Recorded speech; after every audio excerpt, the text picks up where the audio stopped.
Have you ever found yourself unable to look away from a disaster, even when every instinct tells you to turn off the screen? The Hong Kong fire was not just flames engulfing a building, it was a psychological phenomenon, a mirror reflecting the hidden architecture of the human mind. Millions of people watched, glued to screens across the world, hearts racing, minds caught between horror and fascination. Why are we drawn to tragedy? Why does watching others in extreme danger feel compelling, even addictive? Psychologists call this the curiosity shockwave, an invisible force that pulls us toward danger, even when we are safe, even when we know it is morally uncomfortable to watch. In those first moments, our brains were flooded with signals. The amygdala, the seat of primal fear, surged with alerts. Mirror neurons fired as we unconsciously simulated the terror of those trapped, creating a sense of psychological proximity. Even black and white animation, stripped of color and nuance, can replicate this effect. Without color, the mind fills in the gaps, emphasizing raw emotion, human struggle, and existential fragility. The fire was more than a disaster, it was a psychological mirror, a test of human attention, morality, and curiosity. Humans are wired to detect threats. Even distant danger triggers alarm responses. When we see smoke, flames, or people fleeing, our mirror neurons simulate their actions, making their fear feel like our own. This is why disaster footage resonates so profoundly. It is immersive, intimate, and unavoidable. The Hong Kong fire activated fight-or-flight responses across the globe.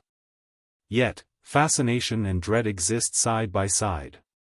We click, watch, and rewatch, drawn by novelty, suspense, and tension between fear and curiosity. Psychologists call this benign masochism, finding pleasure in safely experiencing fear, anxiety, or horror. The fire became a cocktail of emotion, anxiety, grief, fascination, and empathy, keeping millions glued to the unfolding story. Disasters are not purely individual experiences, they ripple through societies.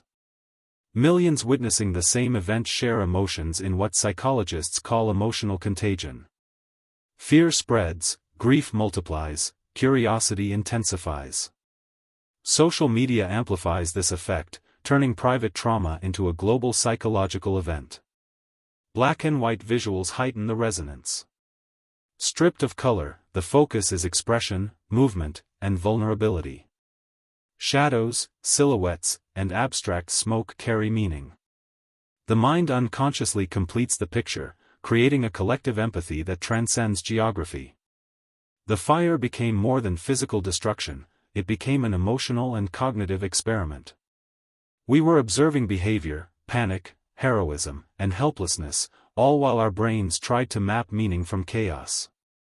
There is controversy embedded in our fascination. Watching or sharing disaster footage triggers cognitive dissonance. We feel compelled to watch, yet morally conflicted. The Hong Kong fire became a moral puzzle. Should we watch to understand, or turn away to preserve our conscience? This tension keeps attention locked. Every replay, every discussion thread, forces negotiation between instinct and morality, revealing a human truth: we are simultaneously empathetic and voyeuristic. We debate ethics while being drawn to scenes of suffering. That internal conflict fuels curiosity and keeps engagement high. Our attraction to tragedy is not simple, it is layered, complex, and deeply rooted in our evolutionary design. Exposure to disasters, even virtually, leaves lasting imprints on the brain.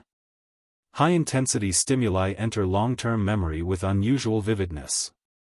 The fear, grief, and fascination sparked by the Hong Kong fire are etched into consciousness. Repeated exposure can create vicarious trauma, a form of indirect psychological stress, but it can also inspire post-traumatic growth. Witnessing courage, resilience, and collective action awakens admiration, moral reflection, and empathy. It encourages viewers to ask, how would I react in a crisis? Would I act, freeze, or look away? The mind is drawn to moral and emotional simulations, testing our internal compass in ways no calm, ordinary scene ever could. At a deeper level, disasters confront us with mortality, impermanence, and fragility. The Hong Kong fire forced millions to reflect on life's precariousness indirectly. In black and white animation, the stark contrast of light and shadow emphasizes vulnerability and the fleeting nature of existence. Observing others in extreme situations triggers existential reflection. We examine our own fears, values, priorities, and ethics. The tragedy becomes a mirror, revealing the intricacies of our own minds. It makes us question who we are and who we might be when confronted with sudden, life-altering danger. The climax of this psychological engagement emerges in burning questions. Why are humans drawn to catastrophe? How can fear, fascination, and empathy coexist in a single experience? Why do some people help while others merely watch? Why do we debate morality yet click play without hesitation? The Hong Kong fire exposes the tangled wiring of human cognition, revealing invisible threads connecting curiosity, emotion, and ethics. It forces us to confront uncomfortable truths about ourselves, our instincts, our voyeurism, our empathy, and our fascination with chaos.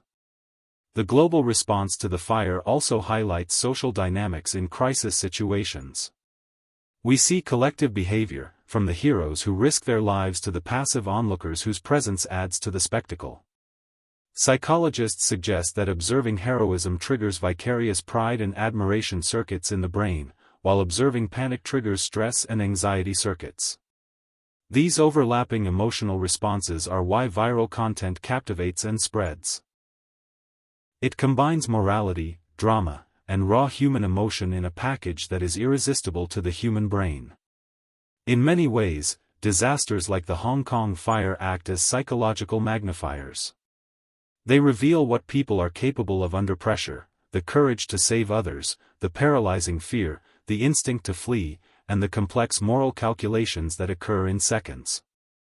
Even from a distance, watching such events triggers deep self-reflection. We ask ourselves, what would I do? How would I react? Am I brave, selfish, compassionate, or indifferent? These are not idle questions, they are direct probes into the architecture of human behavior. Furthermore, there is a philosophical layer. Observing disaster forces confrontation with existential realities, the unpredictability of life, the impermanence of comfort, and the proximity of mortality. Watching the Hong Kong fire evokes not just empathy, but a haunting awareness of our vulnerability. Black and white animation, with its stark contrasts, intensifies this reflection. Every shadow, every flicker of flame, every silhouette carries symbolic weight.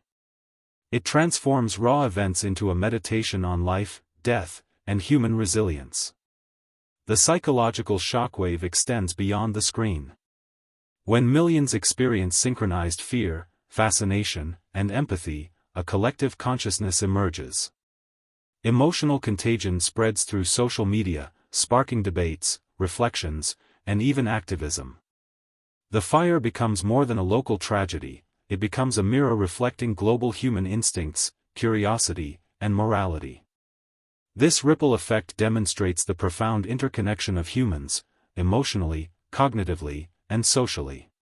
As we conclude, the Hong Kong fire was not merely a physical disaster, it ignited a psychological phenomenon. It exposed the complexity of human instincts, the interplay of empathy, curiosity, and moral reasoning. It forced introspection, raised uncomfortable questions, and revealed that fascination with disaster is not mere voyeurism but a deeply ingrained part of the human mind. When you feel drawn to tragedy, it is not just curiosity, it is your brain probing, reacting, and reflecting, searching for meaning in fear, shock, and wonder. The Hong Kong fire, the fear, and the fascination are mirrors of what it means to be human, exposing the fragile, empathetic, endlessly curious architecture of our consciousness, and challenging us to confront the shadowed corners of our own minds.